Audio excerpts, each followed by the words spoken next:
Guys सबसे पहले आपको अपना पिक्सल लैब ओपन कर लेना है और पिक्सल लैब ओपन करने के बाद आपको जो इमेज साइज़ है वो यूट्यूब थंबनेल कर लेना है।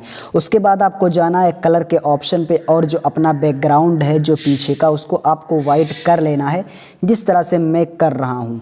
वाइट करने के बाद ये कुछ इस तरह से दिखेगा। फिर आपको जाना है गैलरी में और यहाँ पर एक फ़ोटो होगा रेड कलर का, उसको सेलेक्ट कर लेना है और सेलेक्ट करने के बाद इसको आप अपनी तरह से अच्छे से एडजस्ट कर दो। जहाँ पर मैं रख रहा हूँ वहाँ पर आप भी रख दो। इसको आप छोटा बड़ा जो भी करना पड़े और जितना भी टाइम लगे उस तरह से आप कर दो। फिर आपको इसकी एक कॉपी बनाना है और कॉपी बनाने के बाद इसके बगल में ठीक इसको भी रख देना है। देखना कोई छोटा या बड़ा ना होने पाए, दोनों एकदम साइज़ परफेक्ट रहें, दोनों का साइज़ एकदम परफेक्ट रहे। इसको करने के बाद आपको जाना है लेयर में और दोनों को लॉक कर देना, जिस तरह से मैं लॉक कर रहा हूँ।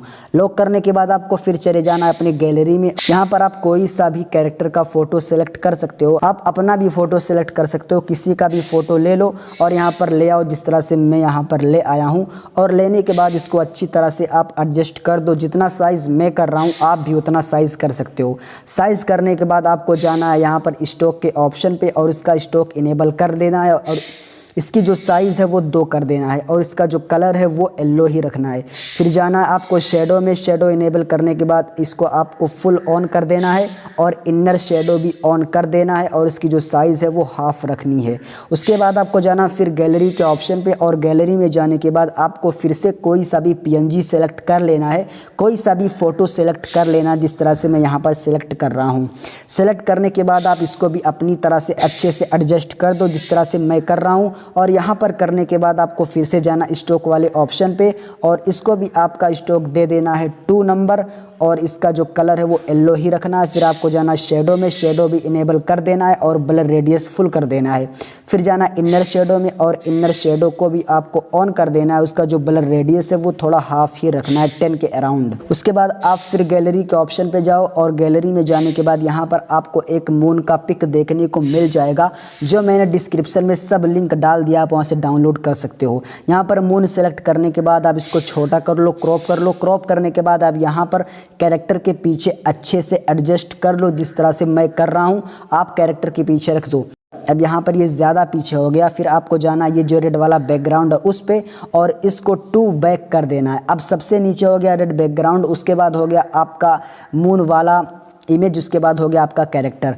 अब इसी तरह से इसको अच्छे से कर दो, पीछे जो अच्छा दिखने में लगे। फिर आपको जाना है यहाँ पर और इसका जो सैचुरेशन है वो हाई कर देना है। इसका जो ह्यू है, कलर है, वो अपनी हिसाब से चेंज कर सकते हो, कम ज़्यादा। और इसका जो ब्राइटनेस है आप इसके ब्राइटनेस को हाई कर सकते हो। और इसका जो कॉन्ट्रास्ट है आप इसका कॉन्ट्रास्ट भी बढ़ा सकते हो, लेकिन मैं यहाँ पर नहीं बढ़ाऊँगा, आप भी नहीं बढ़ाना।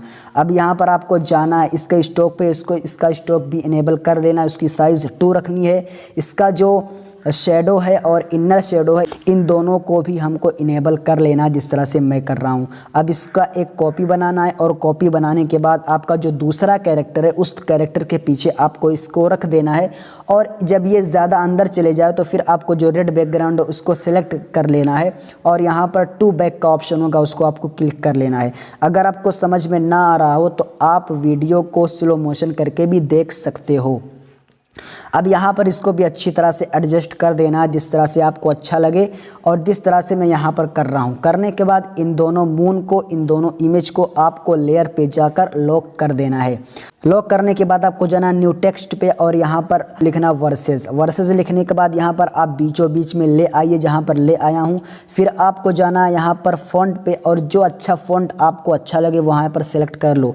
मुझे एक फ़ॉन्ट अच्छा लग रहा है, मैं उसको सेलेक्ट कर दे रहा हूँ। और फ़ॉन्ट सेलेक्ट करने के बाद आपको यहाँ पर थोड़ा नीचे ले जाना है, जहाँ पर आपको रखना है। मैं बीचों बीच रख रहा हूँ, यहाँ पर आप रख देना। यहाँ पर रखने के बाद आपको जाना है बैकग्राउंड के ऑप्शन पे। आपको यहाँ पर देखने को मिल जाएगा बैकग्राउंड का ऑप्शन और बैकग्राउंड में जाने के बाद इसको इनेबल कर देना है और इसका जो लेफ़्ट पैडिंग है उसको थोड़ा बढ़ा देना है और जो राइट पैडिंग है उसको भी थोड़ा बढ़ा देना। दोनों सिमिलर रहें, याद रहे दोनों बराबर रहना चाहिए, कम ज़्यादा ना हो, वरना यह देखने में अच्छा नहीं लगेगा।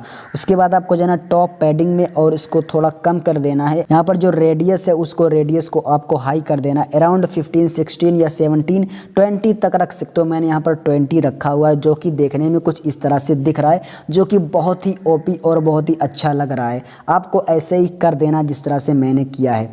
तो ये बहुत ही अच्छा दिख रहा है। इसका जो कलर है आपको ब्लैक कर देना है। अब इसका जो बैकग्राउंड कलर है उसको आपको वाइट ही रखना है, उसमें छेड़खानी नहीं करनी है। आपको फिर से जाना है गैलरी के ऑप्शन पे और यहाँ पर एक इमेज होगा अपने इंडिया का, अपने भारत का, उसको आपको सेलेक्ट कर लेना है। इंडिया का फ्लैग सेलेक्ट करने के बाद यहाँ पर आप अच्छे से एडजस्ट कर दो, जिस तरह से मैं कर रहा हूँ। थोड़ा छोटा बड़ा टाइम लगेगा बट कर देना। करने के बाद यहाँ पर एक ऑप्शन होगा टू बैक, उसको आप इनेबल कर दोगे तो फ्लैग आपके पीछे चला जाएगा। फिर आपको जाना है एक मीना के फ्लैग को लेना है, जो कि मैंने डिस्क्रिप्शन में लिंक दिया हुआ है। मीना के फ्लैग को लेने के बाद आपको इसको अभी टू बैक का ऑप्शन इनेबल कर देना, जिससे ये पीछे चला जाएगा।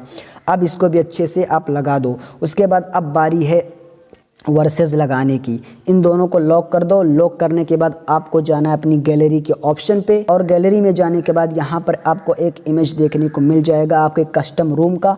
ये भी आपको डिस्क्रिप्शन में देखने को मिल जाएगा। आप इसको सेलेक्ट करो और यहाँ पर अच्छे से लगा दो। थोड़ा फ्लैग से छोटा रहे तो ज़्यादा देखने में अच्छा लगेगा। तो मैंने यहाँ पर कर दिया और इसका जो यहाँ पर पीछे करना है, तो हमें यहाँ पर ऑप्शन दिख रहा है टू बैक का, टू बैक पर सिलेक्ट कर देना, जिससे ये पीछे चला जाएगा।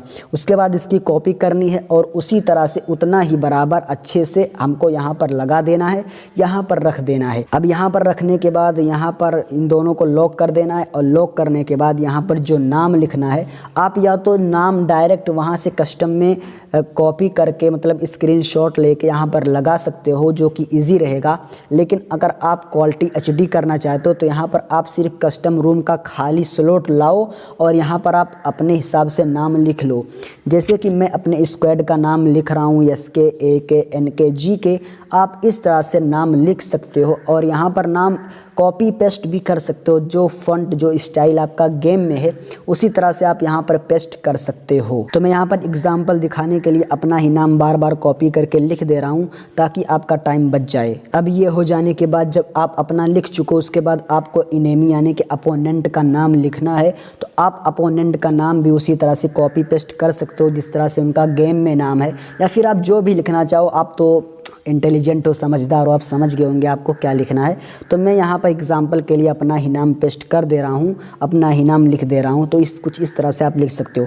अब अगर आपको वी बैज लगाना है, ठीक है, अब मैं यहाँ पर वी बैज लगाने को भी बताऊँगा। अगर आपको वी बैज लगाना तो मैंने इसका भी इमेज दे दिया है। आप वहाँ से वी बैज सेलेक्ट करो और सेलेक्ट करने के बाद आप इसको छोटा करो। मेंटेन रेशियो का ऑप्शन देखने को मिल जाएगा, इससे आप इसको छोटा बड़ा कर सकते हो। इसमें बहुत प्रॉब्लम होती है, बहुत ज़्यादा प्रॉब्लम फेस करनी पड़ती है, तो आप थोड़ा सब्र कर लो और ऐसा करोगे तो आपका हो जाएगा। तो मैं यहाँ पर कर लेता हूँ जल्दी जल्दी, उसके बाद मैं आपको दिखाता हूँ। तो गाइज़ यार फाइनली जो हमारा थंबनेल है वो बनकर रेडी हो गया है। अब यहाँ पर हमको लिखना है इंडिया वर्सेस मीना। आपका जिससे भी मैच होने वाला है आप उसका नाम लिखो। आप किस कंट्री से हो या फिर आप किस स्क्वाड से हो, आप अपनी स्क्वाड का नाम भी लिख सकते हो या फिर आप अपनी कंट्री का नाम लिख सकते हो। आपको जो मर्ज़ी वो लिख लो। यहाँ पर मैंने इंडिया लिखा। इंडिया लिखने के बाद मैंने एक फ़ॉन्ट सेलेक्ट किया। फिर आपको जाना है बैकग्राउंड के ऑप्शन पे और इसका जो बैकग्राउंड है उसको आप अपने हिसाब से इधर ज़्यादा घुसेड़ दो, इधर कम ही रखो और जहाँ पर जो रेडियस है उसको 60 के अराउंड कर दो, जो कि देखने में कुछ इस तरह से लग रहा है। यहाँ पर मैं जो कर रहा हूँ आप लोगों को दिख ही रहा होगा, तो आप यहाँ से देख कर भी कर सकते हो अगर आपको मेरी बात समझ में ना आ रही हो, क्योंकि अगर मैं अच्छे से आपको ना समझा रहा हूँ तो यहाँ पर आप देख कर भी कर सकते हो। उसके बाद आपको इसकी एक कॉपी बनानी है और कॉपी बनाने के बाद यहाँ पर आपको लिख देना है मेना। जैसे कि मैं यहाँ पर मेना लिख रहा हूँ, तो आपका जो भी स्क्वाड हो अपोनेंट में, या फिर अगर आप किसी दूसरे कंट्री के साथ खेल रहे हैं तो उस कंट्री का नाम भी आप यहाँ पर लिख सकते हैं। तो मैं यहाँ पर मेना लिख दे रहा हूँ। तो गाइज यहाँ पर आप लोग देख सकते हो कुछ इस तरह से दिख रहा है, कुछ इस तरह से लग रहा है। जिस तरह से मैं बना रहा हूँ, जिस तरह से मैं कर रहा हूँ, आप इसको स्लो मोशन में करके देख सकते हो। तो गाइज यार ये थंबनेल फाइनली हमारा बन गया है और ये कुछ इस तरह से देखने में लग रहा है, जो कि बहुत ही ओपी लग रहा है। आपको पता होगा कि जो भी नॉन स्टॉप का थंबनेल होता है वो भाई पीसी में बनता है, फोटोशॉप में बनता है और उसको बड़े बड़े एडिटर बनाते हैं। लेकिन आप इस तरह से कोई भी थंबनेल बना सकते हो अपने फ़ोन ही में। और गाइज आप सब्सक्राइब कर लो, आपको मैं इससे भी ओपी और अच्छा ट्यूटोरियल बताऊंगा। तो गाइस चलते हैं, मिलते हैं अगली वीडियो में, तब तक के लिए बाय।